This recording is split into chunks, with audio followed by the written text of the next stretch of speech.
world of business as owners can run their businesses without unnecessary interruptions. Lipa na M-Pesa enables simpler cash reconciliations, monitoring of finances remotely, plus no more hassle of handling cash. Do more with Lipa na M-Pesa is Safaricom's way of rewarding customers for making payments via Lipa na M-Pesa pay bill or buy goods, and also rewarding businesses for receiving payments through the services. Living in a trap house. What's wrong with you two?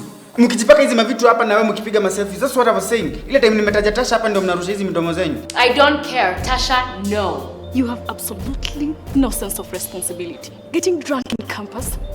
How stupid can you be? I have worked too hard to get where I am right now. And I'm not going to let you get in my way. For as long as I'm in the committee, you're never ever going to do any business in Mau. Of course I've got insurance. Every little detail on how you rigged the election. Just move into the weekend where there's something for everyone. For relationship, financial, and travel information, grab the Saturday Magazine. For trendy farming practices and the latest in agricultural technology, read Seeds of Gold every Saturday. Get your gossip and entertainment news in The Buzz every Sunday. For updates on lifestyle hacks, read Lifestyle every Sunday. To keep your child entertained, get Young Nation every Sunday, covering your needs. Since the COVID-19 epidemic became a reality, it's going to affect mostly those who have advanced age or those who have impaired immunity. Can we clarify on how coronavirus is actually transmitted? When you don't practice appropriate hygiene around coughing or sneezing or cleaning your nose, you're likely to deposit droplets containing the virus. It takes 2 to 14 days to show symptoms of any coronavirus. If we get the first case of coronavirus in Kenya, it's going to be associated with air travel or maybe travel by sea, as we've seen with the cruise ships around the world.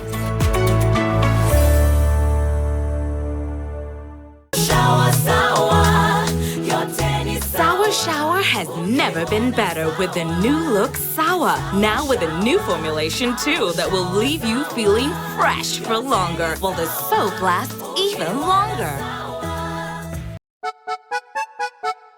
Sonadol Extra imetengenezwa kwa njia spesheli kupambana haraka na maumivu ya kichwa, mwili na hata meno. Sonadol Extra, hakika maumivu yakizidi, pata ushauri wa daktari. Nairobi Center for International Arbitration (NCIA) resolves disputes of contractual transactions between individuals, SMEs, and corporates where the contract has an ADR clause as an alternative to going to court. This offers a less conflictual pathway to all parties involved. NCIA has grown Kenya into a safe and friendly seat of arbitration for both domestic and international cases. NCIA is proud to invite investors, ADR stakeholders, and the public to an ADR conference in Mombasa from 4th to 6th March 2020 with the theme Business Unusual Tracking ADR in Africa. For more information, visit www.ncia.or.ke.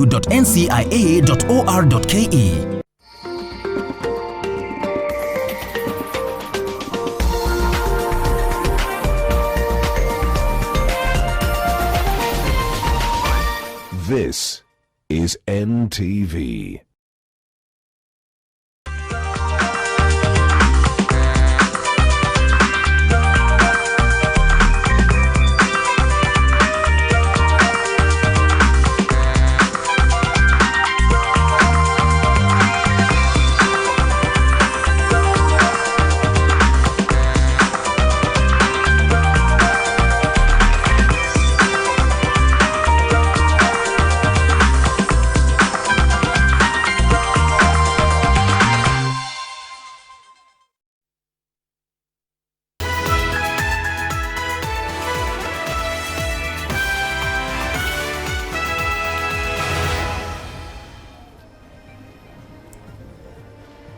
It is the first day of the month of March 2020. Thank you so much for joining us. We're coming to you live from the Amboseli Institute of Hospitality and Technology here in Kiambu County, of course, ongoing with the Otongoria edition. We have all the news making headlines across the country and beyond for you. My name is Zainab Ismail. And we begin in Nairobi. Now, police are waiting to arrest members of parliament from the northeastern region on arrival at the Wilson Airport from Somalia. Reports indicate that the MPs made the trip to Somalia without authorization, and our sources also tell us that their luggage could be searched on arrival for contraband. NTV's Olive Barrows is at the Wilson Airport and now joining us live for more details. Olive? Good afternoon, Zainab, coming to us from Kiambu County. Well, I'm at the Wilson Airport, as you mentioned, and the limited information we have is that 8 members of parliament from Northeastern are expected to be arrested for traveling to the nation without authorization. They're either meant to get that authorization from the Speaker of the House or from the Ministry of Foreign Affairs. Now, on arrival, as you mentioned, they will be subjected to a search to determine whether or not they are ferrying contraband into the country. Now, behind me is the VIP pavilion, and we saw what looked like flying squad vehicles parked waiting for the members of parliament to disembark and then be arrested. It's then expected that they will be transported to the Wilson police station, which is just a few meters ahead of us. Now, if you just I'll ask my cameraman to pan a little bit so that you can get a sense of how big a story this is. We have various people from various media houses, national media houses, also covering this story. Now, you'll know that Kenya and Somalia have been embroiled in a boundary dispute. So the relations between the two nations are tenuous at best. There have previously been delegations that have traveled to Somalia in an effort to mend ties between the two nations. Now, that is the information we have so far. Once we have more information on exactly what the objective of their visit was and whether they attained it and why they did not seek authorization, we will be bringing that information to you. But as of now, the information we have is that there are 8 members of parliament from the northeastern region who will face arrest for what some say is a treasonable offense of traveling to the nation without authorization. That authorization should be given to them ideally either by the Speaker of the House or by the Ministry of Foreign Affairs, and it's said that they have not received that authorization. Zainab, back to you.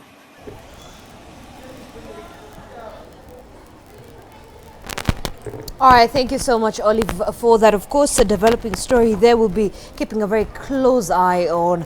Well, away from that, national carrier Kenya Airways now seeks to shift blame for its decision to suspend a member of staff for filming and sharing on social media video clips of the arrival of a China Southern Airlines plane at the Jomo Kenyatta Airport on Thursday last week. In a statement shared out via its social media, Kenya Airways says it took the action at prompting of the Kenya Airways Authority, which complained that Gire Ali's actions constituted a breach of security. Beyond that, the airline has also assured that the investigation into Gire's actions will be conducted with the utmost speed and in a fair and transparent manner. It has also sought to emphasize that Gire remains on full pay for the duration of his suspension.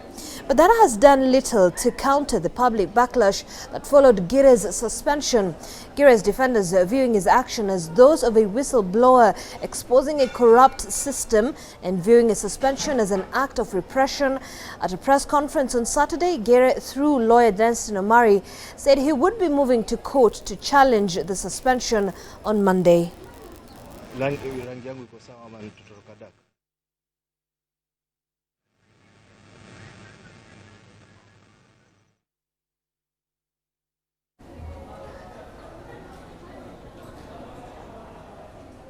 Well, away from that, tourism players in Malindi and Matamu have expressed their concern for the industry as the global coronavirus epidemic inches closer to Africa. The concerns stem from the confirmation of a case of the virus in Nigeria, the first of its kind in sub-Saharan Africa. The victim, an Italian working in Nigeria who has been infected with the virus, Malindi and Watamu, which are popular Italian tourist destinations with over 70% of tourists visiting each season, risk losing some bookings. Some hoteliers have begun receiving cancellation and postponement of dates of travel from Italian tourists who have been locked down for fear of spreading the disease. Some countries have also closed their borders to Italians, and they fear the Kenyan government could do the same if the situation worsens, which will affect the business. Now, so far is open, so maybe we can expect even more reservation than before. But as I said, nothing is certain. Tomorrow everything can change if Kenya decide for their reason, for safety and health reason, to close for Italian or for Chinese, as already they done. And then, of course, it will be a big disaster for us. If there were people who are from those regions that are affected that were supposed to come to Malindi now or to go to Watamu, it means that they are not able to travel, which means there will be cancellations in the hotels. And that is the kind of repercussion that we are seeing right now. People who come into the hotels, when these people are coming into the hotels as new guests, how are they being handled? Are they just getting into the hotel, or their measures, are they being tested, are they being screened for coronavirus, so that one guest coming to the hotel with exposure to corona does not affect the other residents in the hotel?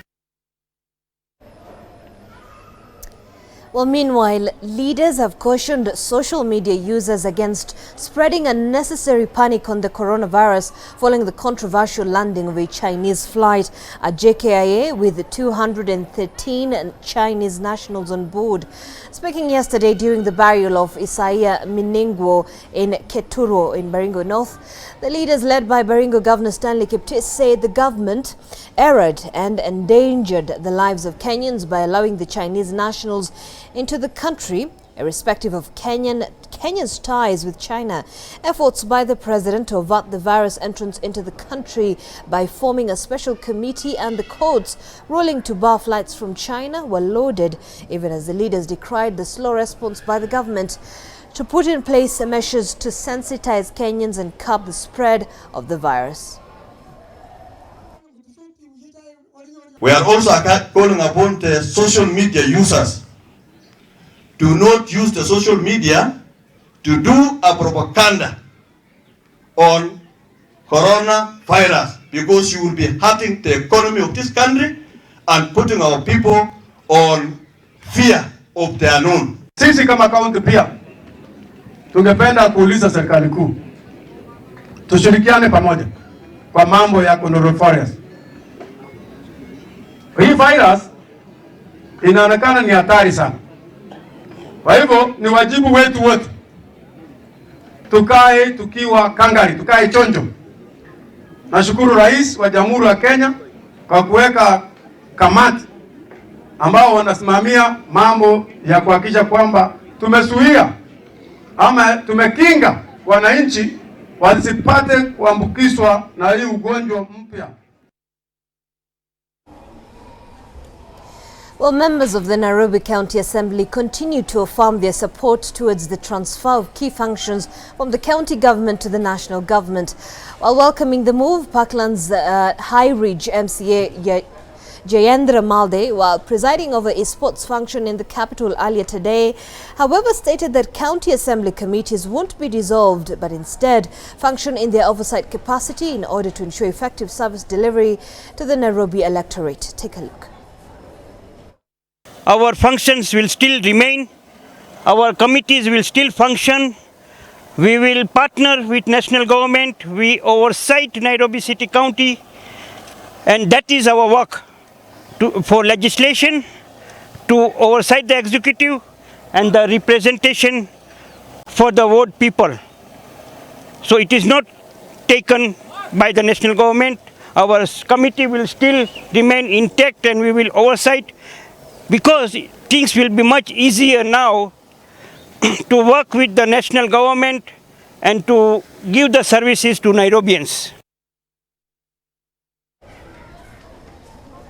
Well, away from that, Westlands Member of Parliament Timothy Wanyonyi now wants the Building Bridges initiative to allocate more leadership opportunities for persons of disabilities at all levels of governance through affirmative action.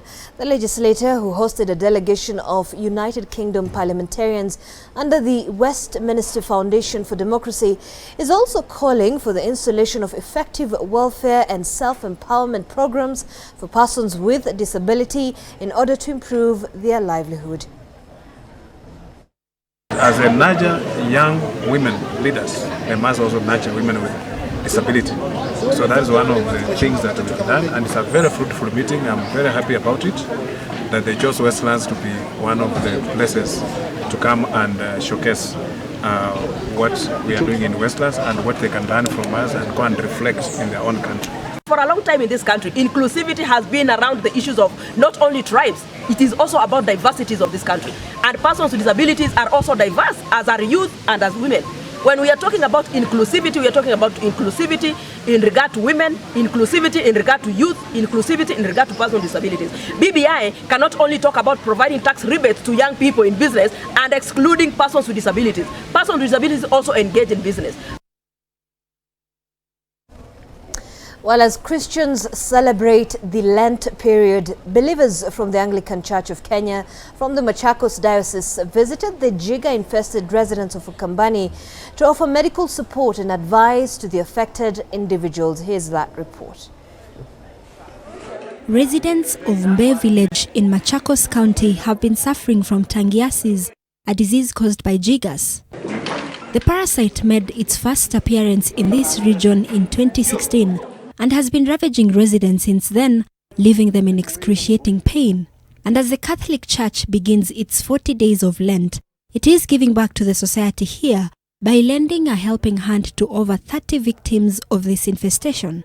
According to Dr. Bernard Runyenje, the doctor in charge, the parasites infested and survived in this area because of the red volcanic soil that provides suitable conditions for it to thrive. Kama mazingira inawekwa kwa hali chafu, na hasa zaidi mahali kuna mchanga, zinaweza zaania pale. The bug, which mainly affects the feet, has disrupted the schedules of school-going children who have been forced to miss lessons because of the pain and discomfort it causes. Mahala naingia kwa siku moja mpaka mbili hapo, panakuwa na muasho sana. Na diposa unakuta katika ile muasho mtu anaweza kujikuna ile mahali. Alafu kutoka hapo unakuta ya kwamba huyo mdundu mahali anatolewa panaacha kama kuna kashimo. Na ile shimo inamaanisha kwanza ni kidoda. The residents were supplied with basins, bathing soap, detergents among other personal effects, but the church is still calling on well-wishers to support the needy people, especially during this Lent period. Si ati tumefanya hiyo kwa muda mrefu, najua ya kwamba wangekuja wengi, lakini kwa sababu pia we are also limited in resources. The medical camp was spearheaded by doctors from Machakos Anglican Diocese in partnership with Kathiani Level 4 Hospital.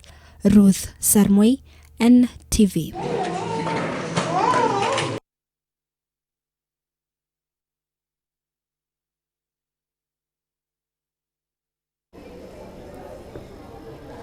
Well, the Kajiado County government now says it is set to introduce concrete measures to tackle the water and sanitation problems in the county. The county government is in the process of legislating this through the introduction of a solid and waste-to-water management bill. The bill comes after a public outcry on the state of poor sanitation and waste collection in the county's townships. The residents now want the government to quickly implement measures that will see garbage collection and waste disposal systems improved, especially in Rongai Township, where waste collection has been wanting for years. Residents who have blocked road reserves, sewer trenches and even rogue landlords have been warned that the bill will propose stringent measures and penalties against those found culpable.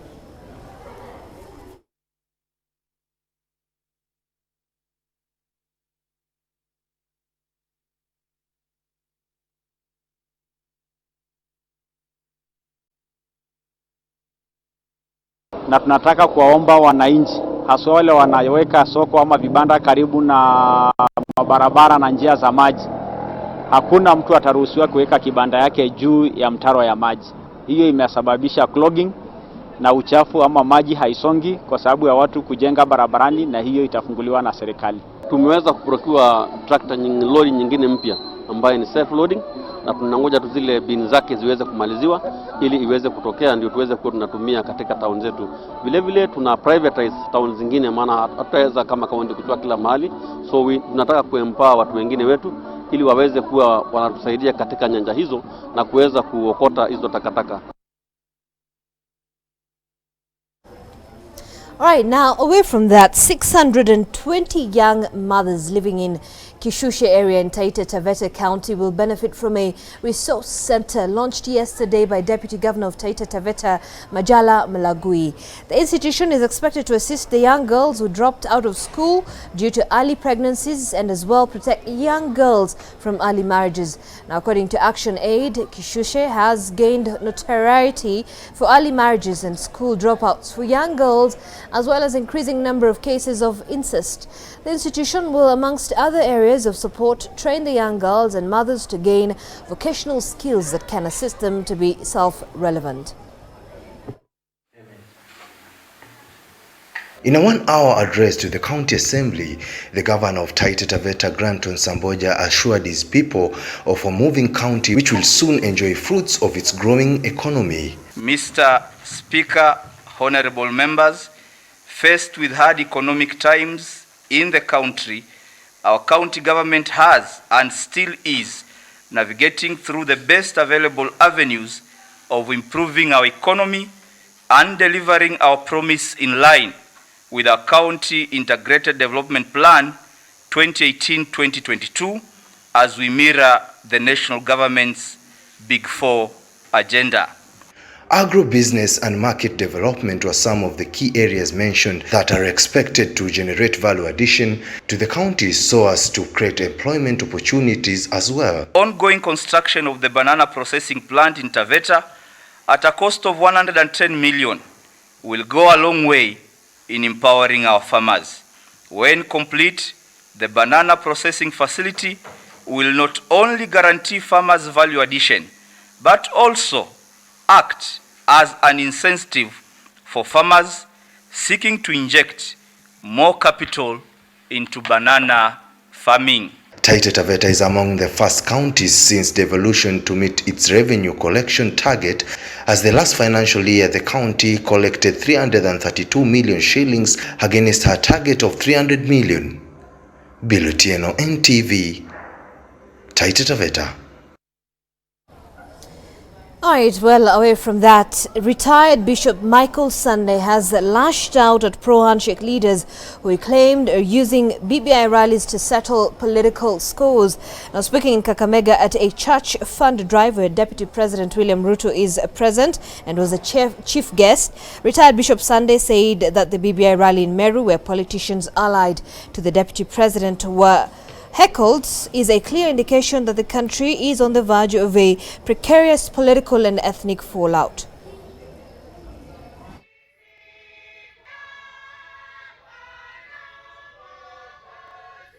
We are going around the country now talking about a policy of inclusiveness. And yet, even in those processes, we are saying not those ones, they are not welcome to our meetings. Now, what kind of leadership is that? What kind of unity are we looking for? Bwana atuie radhi sana. Well, police in Voi are in pursuit of two people suspected to have been part of a gang that attempted to rob a hotel in the town. The two escaped from the scene as their colleagues were shot dead during an exchange with the plain-clothed officers who were at the hotel during the robbery attempt. Our reporter Bill Otieno is now joining us live with more details from Voi. Bill, what more details have you been able to gather from the authorities with regards to this particular incident? Well, thank you very much, Zainab, Ismail, and I'm joining the broadcast from Voi here at Fine Breeze Hotel, where it was seen in the morning. We did have 3 gang suspects who came here and stood and attacked the hotel supervisor by putting her standing at gunpoint, requesting for money. this is something that the police have been following up. Remember that for the last 2 weeks, we had also some other suspects who were arrested over the same. The police called it weekend robbery, and they did manage to gun down one of the suspects, and the other two fled the scene before the police could have caught on them, and at the moment they're saying they are following up on the investigation on the same. The police are also telling the local residents and the hotels and bar owners to put CCTV in their premises so as to assist on the investigation in case of such a scene. I'll be giving you an exclusive story in a later subsequent bulletin. Back to you, Zainab. All right, thanks, Bill Otieno there from Voi in Taita Taveta County. Of course, we'll be following up on that developing story. We're going to take a very short break here on NTV at 1. But when we come back, my colleague Dan Wangi is currently bird watching with some of the students from this institute. We'll be joining him live to give us more details in just a moment. Stay with us.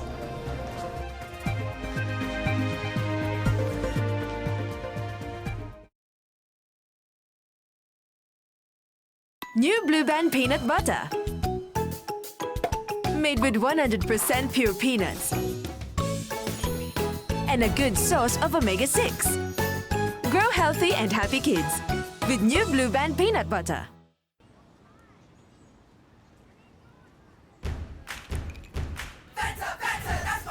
Hanging out, it's my summer, got my squad, we go harder, we got a little bit of feel good now.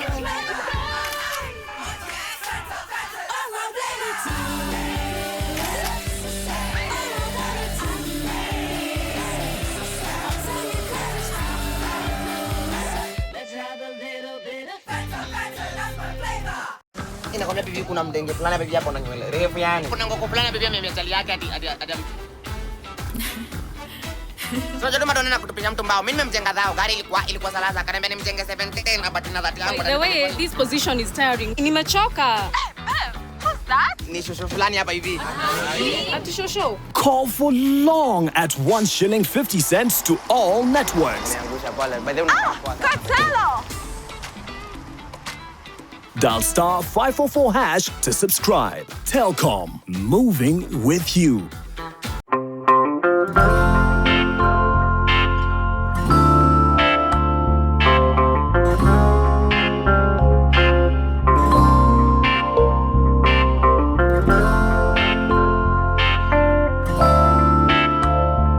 Molfix breathable surface developed with Airsoft technology is very soft and provides the best Molfix skincare. I've found the best diaper for my baby's sensitive skin. All babies deserve a high-quality diaper. You should also try Molfix. Building tips for high-rise buildings should be bought from reliable sources. Strength of the cement must be a minimum of 42.5. Sufficient curing time with constant pouring of water. Must be KEB certified. Exactly 50 kilograms guaranteed in each bag. Adding strength to Kenya's landmarks. Power for specialized constructions. Cementing the nation's future. Simba Cement, the strength and pride of Kenya. Now also produced in Nakuru and Mombasa. Living in a trap house. What's wrong with you two? Mkijipaka hizi mavitu hapa na wewe mkipiga maselfies. That's what I was saying. Ile time nimetaja Tasha hapa ndio mnarusha hizi midomo zenyu. I don't care. Tasha, no. You have absolutely no sense of responsibility. Getting drunk in campus? How stupid can you be? I have worked too hard to get where I am right now. And I'm not going to let you get in my way. For as long as I'm in the committee, you're never ever going to do any business in Mau. Of course I've got insurance. Every little detail on how you rigged the election. Living in a trap house.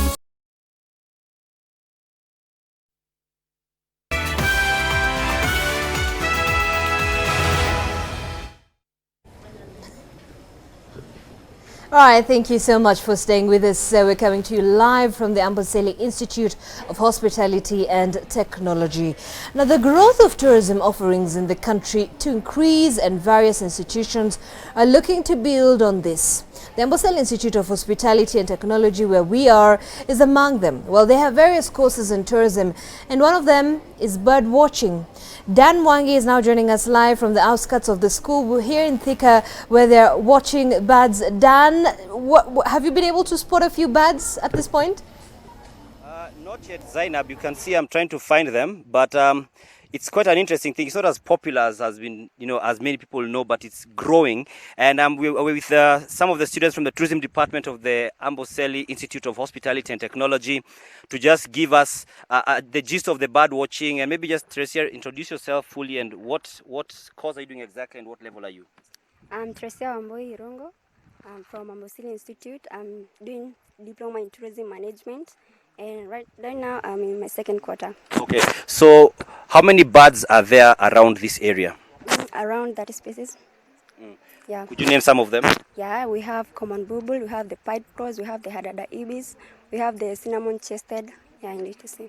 Okay, and so we see right now we can't see many of them. Why is it that at this point they're not usually out? Because of the hot season, they have to find the shade, but mainly we do the identification early in the morning and late at the evening. In the evenings. Yeah. Okay, and we can see they also are doing some tree identification. We also have some of the other students who are doing their tree identification, which is part of the course here. And we'll just have one of them maybe just give us an idea of the trees that you're spotting, some of the trees above us. Maybe introduce yourself to us and maybe tell us which trees are these that we have here. Well, my name is Olesuma Titus. We have several trees around here. There are around 23, but around here we can identify at least less than 10. So we start with this one. We have Lantana camara. This is mostly the like birds such as sunbird and also the common bulbul. They like feeding on this fruit, either fruit or also flower, taking nectars on it. Above there also, we also have Senna spectabilis. The other side also, we have Duvialis cafra, also known as K apple. Okay. And then at the far end there, we have Eucalyptus maculata. Yeah. All right. And how do you get to, how many number of trees do we have? You said there are about 10 around here? Yeah. Around here, you can get at least 23. Okay. Yeah. Okay. I just want to go back, Trecia, for a bit as we bring our live link to a close, just to understand a bit about the birds. Trecia, how do you get to identify the different type of birds? Because I know usually there's the book that you have there, but how do people get to identify the different types of birds? Mainly, we have the guidebook. This usually guides us, but right now you can listen to the voice and then you can able to hear what you can identify the bird, and also by seeing the bird, you can also identify it by that. Okay. Yeah. Okay, there's a lot yet about bird watching. Right now, when I use these binoculars, I can see very big leaves and big flowers, but nonetheless, we are going to be doing a story that's going to have the birds for the night bulletins at 7 and 9 p.m. So be sure to stay tuned on NTV because we shall be bringing to you this as we bring to a close this Utongori edition of the county edition, that is county number 22. We shall bring you this bird watching story later in the evening with more details where you can actually now see the birds, the different types, and just understand how it's growing as a tourism industry. Back to you, Zainab. All right, thank you so much, Dan there, my colleague, of course, enjoying the bird watching there. Well, away from that, let's now just take a look at some of the stories that are making headlines in the world of sports. And Commonwealth Games, the bronze medalist Christine Ongare has qualified for the 2020 Tokyo Olympic Games. The 26-year-old Ongare beat Catherine Nanziri of Uganda on unanimous points in the flyweight box-off in Dakar in Senegal. Now Ongare, who has now won bronze medal for Kenya, Ongare scored 30, 27, 29, 28, 29, 28, 30, 27 and 29, 28 respectively, as each of the 5 judges gave her victory in the first 2 rounds, scoring 10-9, but 3 judges gave her the 3rd round. Ongare became the second Kenyan to qualify for the Tokyo Games after Captain Nick Okoth.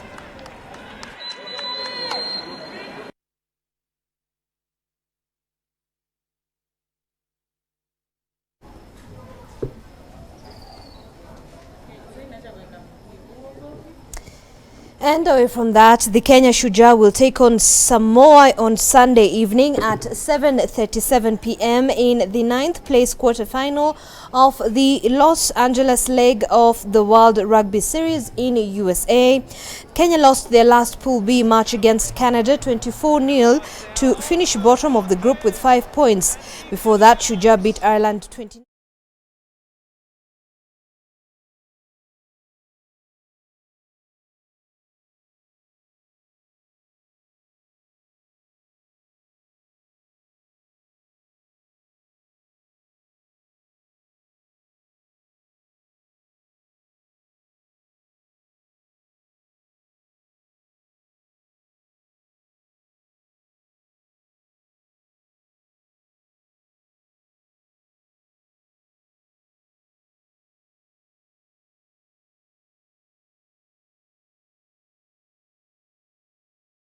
Toyoyo grounds.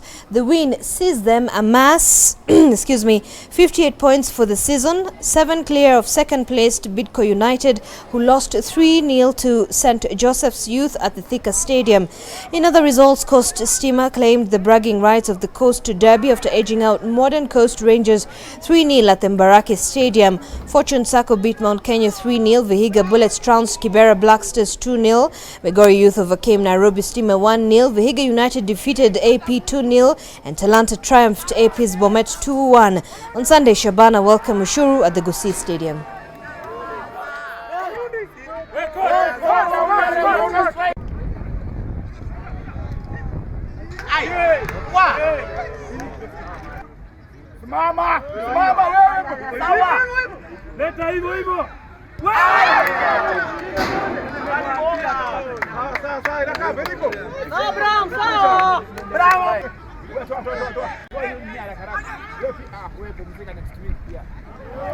Kata mutu.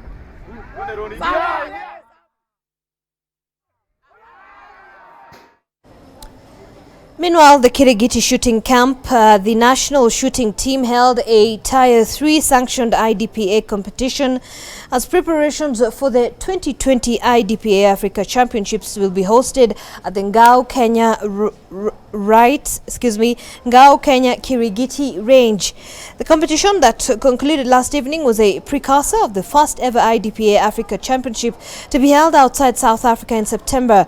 The shoot in September will attract over 600 shooters from all over Africa.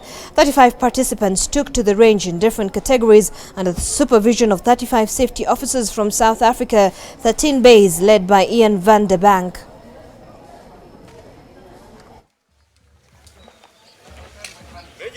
Time 2581.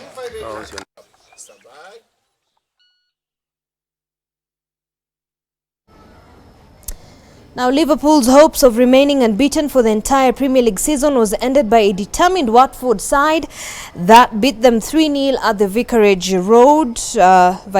Road, I believe. Ismail Sarr netted in a brace while skipper Troy added the third in a historic second.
This is NTV.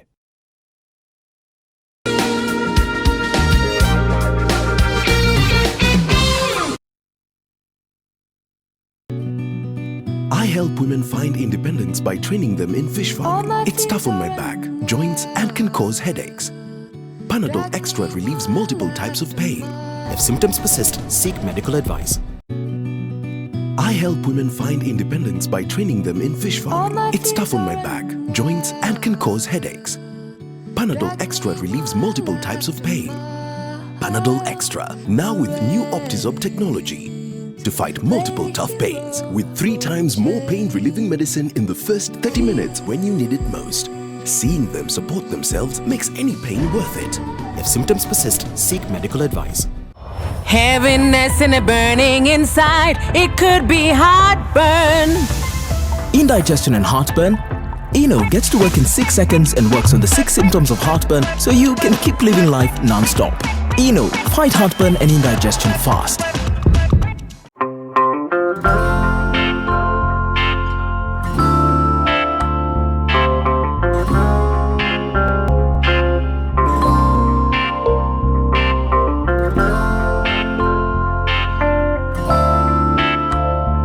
Molfix breathable surface developed with Airsoft technology is very soft and provides the best Molfix skincare. I've found the best diaper for my baby's sensitive skin. All babies deserve a high-quality diaper. You should also try Molfix. It feels good, Coca-Cola and food Monday to Sunday. We're all chasing taste. Let's just grab a bite, the excuse to drink Coca-Cola. Every single day. So we feel forever be real. Together stay free whatever. No, we can't stop. We wanna taste the feeling. Nothing can ever bring us down. Taste the feeling. What do you know about this recall place? Stay away from them. Don't mess with your mind, man. Welcome to Recall. First time? Tell us your fantasy. We'll give you the memory. Why are you here? Oh, why? No, please! Wait. It's all a mistake. Nobody. Why are you trying to kill me? Your memory was erased. Your mind was implanted with a life you think you've lived. Oh, by the way, you haven't even begun to see me trying to kill you. Imagine a cab that's always on time. Imagine experiencing luxury and class at no extra cost. Introducing the new Prepare Taxi hailing app. Download the app today and experience love at first ride.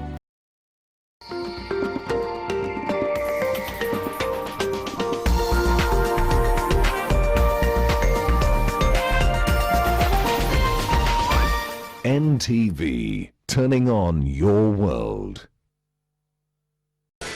The following program has been rated PG.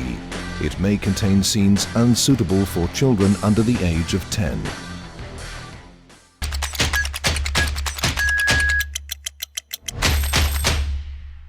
All right, so we've got Butita, we have YY. Welcome back to the show, YY. Kwani kulikuwa kumefanyika? Asante sana. Okay. Where were you? I was running business, real estate, bro. It's very difficult. Real estate. Whether real estate ndio imetufikisha hapa sisi. Mimi why real estate imetujenga mbaya. Butita unafanya kazi nyingine? Mimi ni other than kutengeneza memes online. Wacha mimi nisema shughuli unaona? Shughuli Ukisikia shughuli siulize ni gani. Mamboka, zinaitwa mboka? Mboka sasa ni deal. Oh, sasa unaona najaribu kulala. Sasa unajua sasa ukiwa kwa mboka kwa deal. Okay. Kamboka, kuna kamboka. Kuna kamboka. Kamboka kametoka. Unatafuta pake, unajua pake wewe? Pake ni pesa. Unajua mtonyo? Mtonyo sasa unajua kuna mtonyo ina sound kitu kuna pake alafu mtonyo sasa. Kama mtonyo ni matusi pia. Pesa iko distributed. Kuna kakitu. Kuna kakitu hiyo ni kidogo tu ya kusurvive wiki moja. Kuna mtonyo. Mtonyo sasa ndio ile. Mtonyo na handle vitu mingi. Ile na kutoa home. Okay, so in fact hii story. Na kuna pake ni ya vitu ndogo ndogo kama kunywa chai town nini. Kuteza nywele hiyo ni pake. Hii story ya Faonia atumesema tonyo. Mtonyo. Sasa mtonyo. Kwa sababu 28 million bob is a lot of money. Down to earth with millions. 28 million bob Bentley. was crashed. It was recorded on camera, and you probably have come across that video that can, I think, fit that literal description of the proverbial ride or die. Take a look.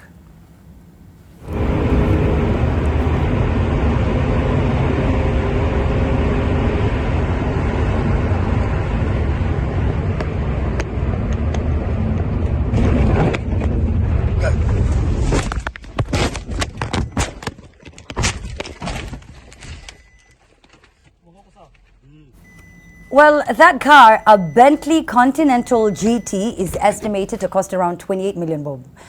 What do you think went down there, other than, of course, the car? Like, gari kombaka na jina Continental. Hiyo ni Continental. Continental. First of all, niliangalia clip ndani vizuri, nikasema sitaki kujudge. Dere niliona amefocus ana drive. So niliona ni accident. Huyu jamaa wa selfie kwa amechapa belt yake. Manze unafaa upige belt manze. Belt ishaituokoa manze. Ufungeni belt. Kitu yote kihappen. Alafu kutumia simu ni passenger anatumia. So sikutaka crucify dereva, juu dereva aliona tu ako hivi. Lakini sasa hapo kwa 28 million ndio nikabaki. Okay, ulikuwa unabakisha nini? Nini ilikubakisha? Unajua dinga 28 million na maanisha spare yake moja ni 3M. Bro. Spare tu. Wa. Yaani ni magari, side mirror. Alafu unagonga na mtu anduzi. Unajua hizi simama mna negotiate nini hapo? Anahepa. Mnasimamisha unasimamisha gari kuambia na nini na you know what I mean, like kupaka rangi ni 1 million. Kupaka rangi 1 million. Na hizo gari za watu na story more, but kuna mafuta lazima ipakwe nini. So kama walikuwa wamehustle wako na mtonyo yao wakabai 28M. Maze, teachers your ways. Joining us now is Miss Anita Nderu. I've been here this whole time. Do you care to tell our viewers why? I have literally been here this whole time. Literally?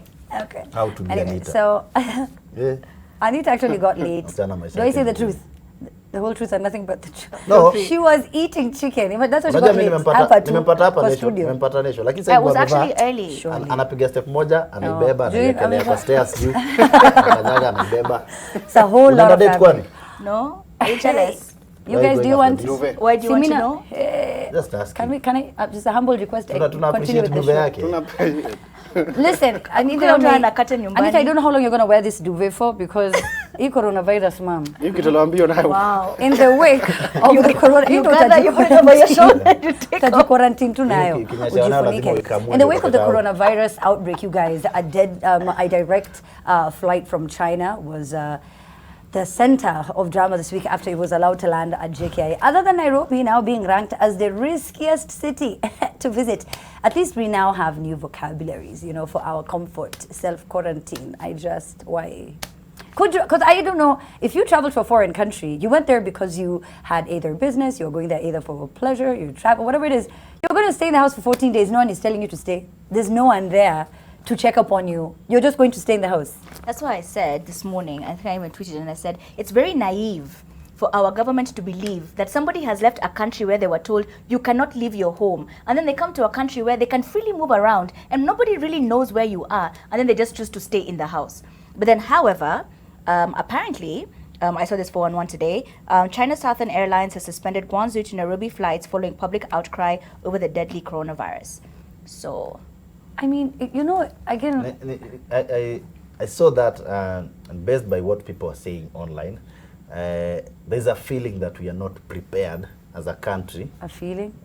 Is that it's just a feeling. It's a feeling. Everyone feels like corona ikiingia hapa tumeumia. All of us. Kila mtu so hata hiyo kitu ilifanyika, ndege ilikam na wase, alafu hiyo story ya self quarantine. Wale watu walikuwa hapo kwa self quarantine. Yaani wase ni aje, hakuna measures mnachukua. Yes, sawa hakuna kudiscriminate wase, but what are the measures zenye tuko na confidence nazo fully za kuonyesha as a country tuko safe hata this is my global thing. Crisis. This is my thing. Can you imagine if the epicenter was Kenya? Please name one country that would still allow us. First of all, would be quarantined as a continent. Yes. Name one country that would say it's okay. Pay attention pia hizo country tujue safety ya watu iko aje in and out kuja hapa. Yeah. Because yes, it started from China, but kuna countries na report hizi cases. What are we doing as a country?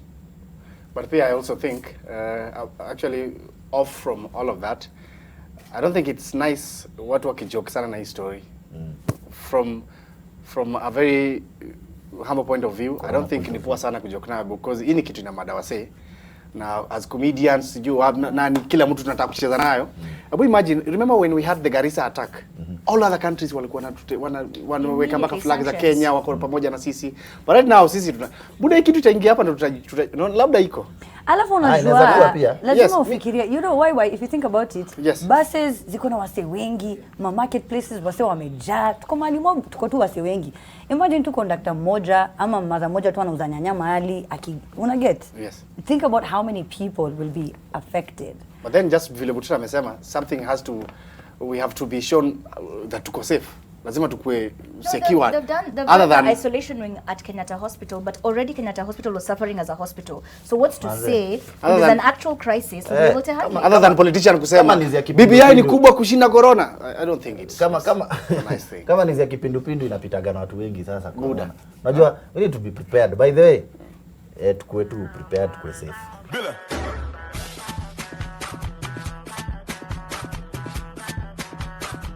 Yeah, I'm at the info.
parodies, or is he? He'll answer that when he comes to sit down with me. But ladies and gentlemen, as we start the show, Paddy is in studio. Paddy, ba ujam? Sina time ya kujam za ngapi?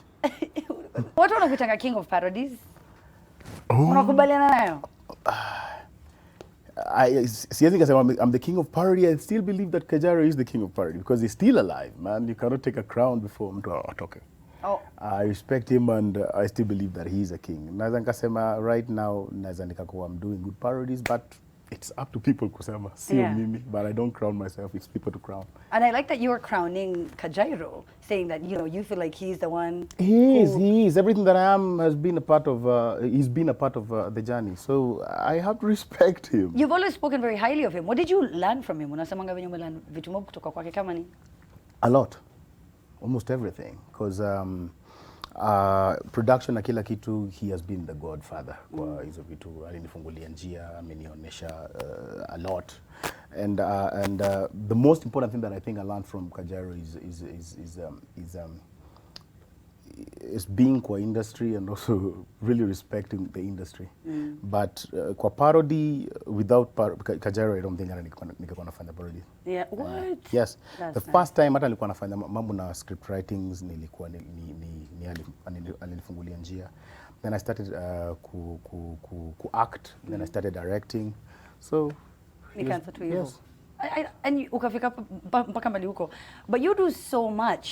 You know, from writing to producing to, you know, music videos, MC, actor, film director, gym instructor, interior designer, businessman. My gosh, the list just goes on and on and on and on and on, Paddy. Yeah, most of the time nikiambia watu I'm just trying to make a bigger portfolio, but that is who I am. I fetch most of my comedy and everything that I am from what is out there and what I go through. And you have a lot of people who ask you questions online. Twitter usually ulikuwa nasema vile, you know, people ask me, how do I shoot this? How do I do this? How do I market my videos? And how do you make money from parodies? I'm sweating. Ni mimi niko hot ama hapana ni studio. Hizi mataa, hizi lights. Sijazoea hizi vitu. Itishe powder. I thought medium hot. You want some powder? No, I'm also hot. The question is, how do you make money from parodies? Because watu wanakuuliza hizi vitu online. To be sincere, I don't actually make money from parodies, but parody imenisaidia ku build name. But nikisimama kwa stage and people invite me hata kwa events and I go there and I can make money from hapo. But now it is you online, you go there. This is not your song. Ngoma ya mtu. One of the reasons why you see hata pia me, I'm trying to drive myself kwa kufanya my singles now, my original songs. Yeah. Yes. Na ni gani ngumu though? Kuandika hizo maparody ama kufanya an original drum? Kuandika parody. I'll tell you for a fact. Because number one, you have to, kama unaandika parody, you have to do better than the person mwenye aliandika. Otherwise, you're doing nothing. Yeah. Because it has to reach a point in hata mwenye aliandika atasema kwamba, man, this is good. It's worth a time mwenye kuupload ama kupost ama kuishare na watu wengine. So ni ngumu. Lazima umpite ama umake something level yake. Imagine, alafu lazima ikuwe funny, lazima ikuwe catchy. Yes. Na lazima bado uandike. You have to, you're actually restricted when you're doing parodies because kama alisema kikombe, wewe lazima utafute word yenye na rhyme na kikombe, ulainisha hapo ikuwe ng'ombe. And if you're going for funny, for humor, man, si rahisi. But for me, I think it's easier for me kwa sababu I've learned from also the best. Yeah. I've been working very hard. Kila wakati, yeah. You actually have been very consistent as well. Sure, right? thanks. Which helps, I think. It really helps. For mtu wote mwenye anajaribu kufanya vitu kama parody ama production yote, man, consistency is the key. Consistency ni muhimu. Now DJ E, who's our DJ tonight, has a song. Hey DJ E, how are you? Okay, great. So you have the brand new song, Moto Makusudi? Yeah. Let's drop it. Let's take a look. We get back and we chat with Paddy.